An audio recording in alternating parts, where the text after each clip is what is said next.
কি আমল করলে শত্রুর ক্ষয়ক্ষতি থেকে আত্মরক্ষা করা যাবে? যে আমলের মাধ্যমে শত্রুর ক্ষয়ক্ষতি থেকে বাঁচা যাবে সে আমল হলো নবী করিম সাল্লাল্লাহু আলাইহি ওয়াসাল্লামের শেখানো দুটি আমল। আমি বলতে পারি আরও সাথে কিছু আমল সম্পর্কে বলা যায়, স্পেশালি দুটি দোয়ার কথা বলতে পারি। একটা দোয়া হলো, কোনো ব্যক্তি আপনার ক্ষতি করার চেষ্টা করছে, আপনাকে হয়রানি করার চেষ্টা করছে, শারীরিক মানসিকভাবে নির্যাতন করার চেষ্টা করছে, আছে এরকম দুষ্ট প্রকৃতির মানুষ, এরকম যদি মনে হয় তো আপনি একটি দোয়া সবসময় পড়বেন। নবী করিম সাল্লাল্লাহু আলাইহি ওয়াসাল্লাম কোনো ব্যক্তি তার ক্ষতি করতে পারে এরকম আশঙ্কা বোধ করলে তার ক্ষতি থেকে বাঁচার জন্য এই দোয়া পড়তেন। দোয়াটা হলো, আল্লাহুম্মা ইন্না নাজআলুকা ফি নুহুরিহিম ওয়া নাউযু বিকা মিন শুরুরিহিম। আল্লাহুম্মা ইন্না নাজআলুকা ফি নুহুরিহিম ওয়া নাউযু বিকা মিন শুরুরিহিম। অর্থাৎ, হে আল্লাহ, যারা আমার ক্ষতির চেষ্টা করছে, শত্রুতা করার চেষ্টা করছে, তাদেরকে উপযুক্ত শাস্তি দিয়ে দমন করার জন্য, তাদেরকে শেষ করার জন্য আমি আপনার কাছে দায়িত্ব অর্পণ করলাম। আপনি মেহেরবানি করে আমার হয়ে আপনি তাদেরকে উপযুক্ত শাস্তি দিন, তাদের থামিয়ে দিন, তাদেরকে দমন করুন, তাদের শেষ করুন। নাউযু বিকা মিন শুরুরিহিম, এবং আল্লাহ তাদের ক্ষয়ক্ষতি থেকে আমি আপনার আশ্রয় চাই, আপনি আমাকে রক্ষা করেন। নবী করিম সাল্লাল্লাহু আলাইহি ওয়াসাল্লামের এই দোয়াটা খুবই অর্থবহ একটা দোয়া। এই জন্য জীবনে কখনো কোনো শত্রু আমাদের নবী সাল্লাল্লাহু আলাইহি ওয়াসাল্লামের কোনো ক্ষতি করতে পারেনি।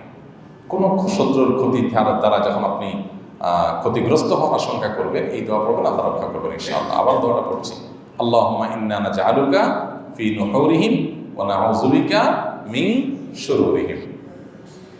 আর আরেকটা দোয়া আছে যেটা কোরআনে বর্ণিত হয়েছে, যেটা উহুদ যুদ্ধের পর গজওয়ে হামরাউল আসাদের সময় মদিনার মুনাফিকরা মুসলমানদের মধ্যে একটা ভয় ঢুকাই দিল যে মক্কার মুশরিকরা তারা আবার সমবেত হচ্ছে এবং তোমাদেরকে সর্বগ্রাসী আক্রমণ করে শেষ করে দিবে।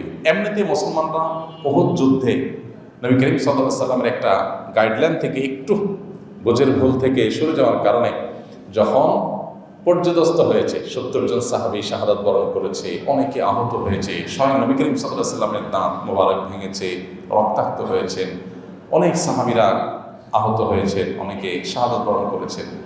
এরকম নানাভাবে পর্যদস্ত এবং কঠিন একটা সময় যখন মুনাফিকরা এসে মুসলমানদেরকে আবার ভয় দেখাতে লাগলো যে আসছে আসল বড় আক্রমণ, যাতে মুসলমানরা মানসিকভাবে একদম ভেঙে পড়ে। এই আক্রমণের কথা যখন তারা শুনেছেন, তখন মুসলমানরা বলেছেন, হাসবুনাল্লাহু ওয়া নি'মাল ওয়াকিল। কি বলেছেন? হাসবুনাল্লাহু ওয়া নি'মাল ওয়াকিল, অর্থাৎ আল্লাহ আমাদের জন্য যথেষ্ট। যেই আসুক না কেন আমাদের ক্ষতি করার জন্য আল্লাহ আমাদের জন্য যথেষ্ট, এবং তিনি সবচেয়ে উত্তম কর্মবিধায়ক। আমাদের পক্ষ থেকে যে কোনো কিছুকে করবার জন্য তিনি সর্বোত্তম প্রতিনিধি বা সর্বোত্তম কর্মবিধায়ক, সবচেয়ে উত্তমভাবে আমাদের কাজটা তিনি করতে পারবেন। তার উপরে আমরা ভরসা করলাম। হাসবুনাল্লাহু ওয়া নি'মাল ওয়াকিল, নি'মাল মাওলা ওয়া নি'মান নাসির। তিনি সবচেয়ে উত্তম অভিভাবক, তিনি সবচেয়ে উত্তম সাহায্যকারী। নবী করিম সাল্লাল্লাহু আলাইহি ওয়াসাল্লামের হাদিস থেকে আমরা জানি যে এই একই দোয়া আল্লাহ নবী ইব্রাহিম আলাইহিস সালামকে যখন অগ্নিকুণ্ডে নিক্ষেপ করা হয়েছে তিনিও পাঠ করেছেন। তিনিও বলেছেন, হাসবুনাল্লাহু ওয়া নি'মাল ওয়াকিল। তাহলে ইমানদার যখন বিপদে পড়বে তখন পড়বে হাসবুনাল্লাহু ওয়া নি'মাল ওয়াকিল, নি'মাল মাওলা ওয়া নি'মান নাসির। বিশেষ করে কোনো শত্রুতা থেকে, ক্ষয়ক্ষতি থেকে আপনি যদি আত্মরক্ষা চান, তার ক্ষয়ক্ষতি থেকে বাঁচতে চান, তাহলে আল্লাহর কাছে দোয়াটা পড়বেন। হাসবুনাল্লাহর জায়গায় হাসবি আল্লাহ পড়া যায়। হাসবি আল্লাহ মানে আল্লাহ আমার জন্য যথেষ্ট, আর হাসবুল্লাহ মানে আল্লাহ আমাদের জন্য যথেষ্ট।